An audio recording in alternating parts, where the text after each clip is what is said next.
Let me actually show you on my screen what's going on with Marshall and what he's not telling you about church history. And let me show you how he doesn't even know the basics of our own ecumenical councils, specifically the Eighth Ecumenical Council that discusses this issue. All right, so let's see what he says. Well, he says, in Catholicism, both statements are true. The first see is judged by no one. And by the way, first see refers to Rome, so the Pope.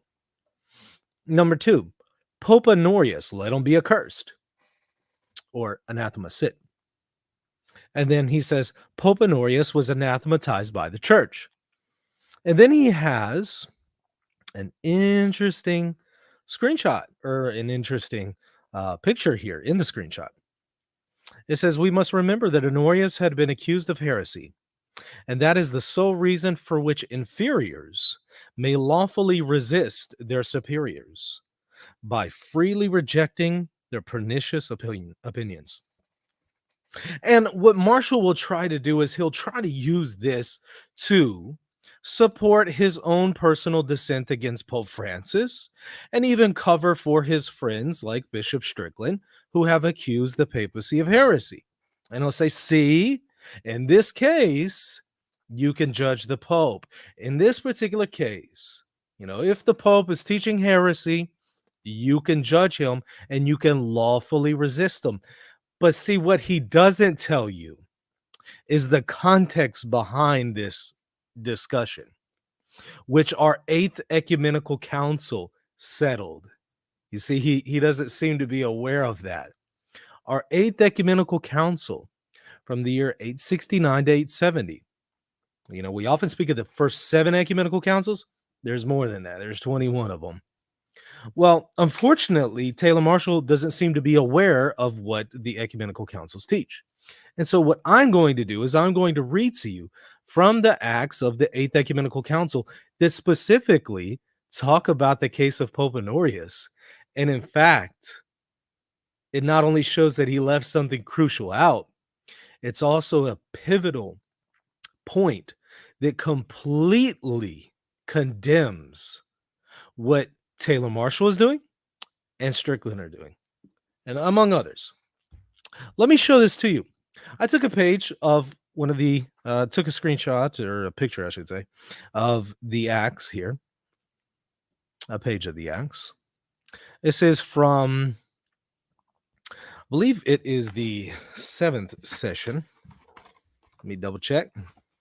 Yeah, 7th session. And let me show it to you on the screen so you can follow along. And you don't have to spend $190 purchasing this book. I'll rather just share the page with you. Unfortunately, it's not cheap to purchase the Acts of the Ecumenical Councils. So here I am offering this to you for free. Well, it says the third address by the pontiff, which was read out by the deacon Peter. Okay, so this is the Pope through his deacon at this ecumenical council.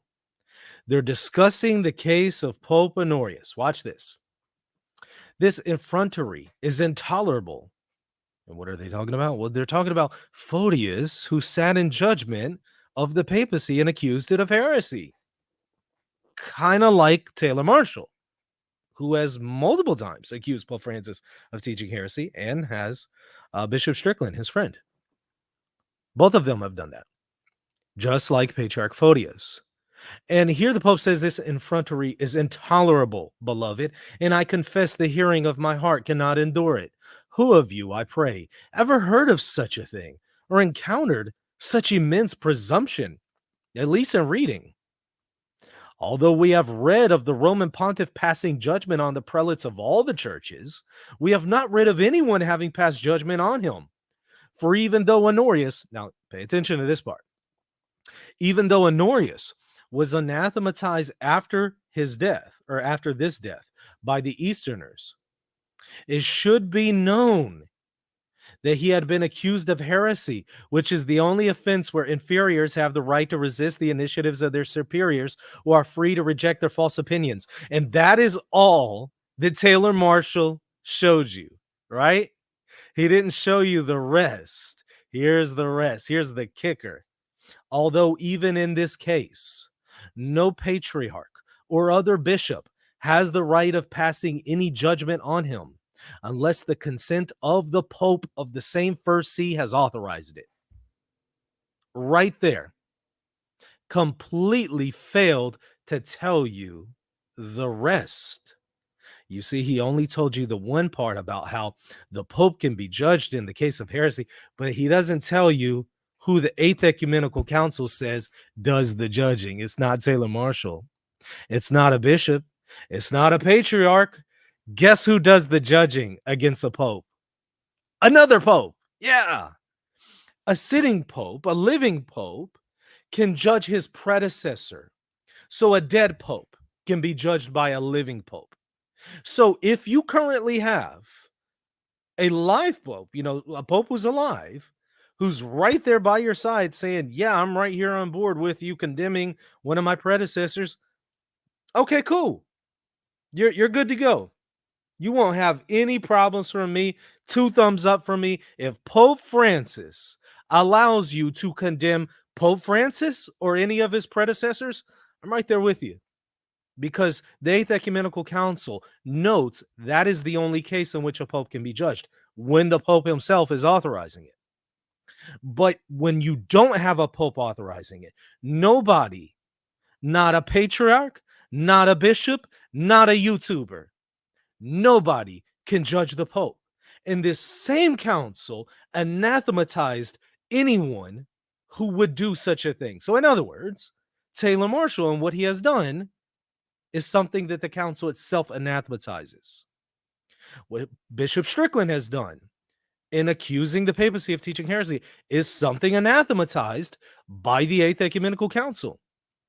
And they see it as a massive, grave, grave sin. And if you continue to read that section, it is incredibly interesting. But I showed that to you to show you how figures like Marshall, they don't seem to know a lot about church history. And they come across this stuff and they think, that settles it. I get to accuse Pope Francis of heresy. I can condemn him. I can resist him. But they don't seem to be aware that, wait, it's only the Pope who can ascertain those things. It's only the Pope who can judge those things. Let me show it to you one more time. So now that you've seen the Acts, you'll see how disingenuous this is from Marshall. And then I'm going to show you how even more disingenuous it is, because I'm going to go to the Sixth Ecumenical Council itself. Here's what it says. He again says, the first see is judged by no one. Pope Honorius let him be anathema. And he quotes, we must remember that Honorius had been accused of heresy, and that sole reason for which inferiors may lawfully resist their superiors by freely rejecting their pernicious opinions. But he doesn't read to you the next part of the sentence. Although even in this case, no patriarch or other bishop has the right of passing any judgment on him unless the consent of the Pope of the first see has authorized it. You don't know church history if you're using the case of Honorius to justify your own dissent against the Pope. In fact, that particular example is the one that the Eighth Ecumenical Council uses to condemn you and to anathematize you. You just don't know it because you don't know church history. And you're now using a Protestant and / Eastern Orthodox argument against the Catholic Church, and you don't even realize it.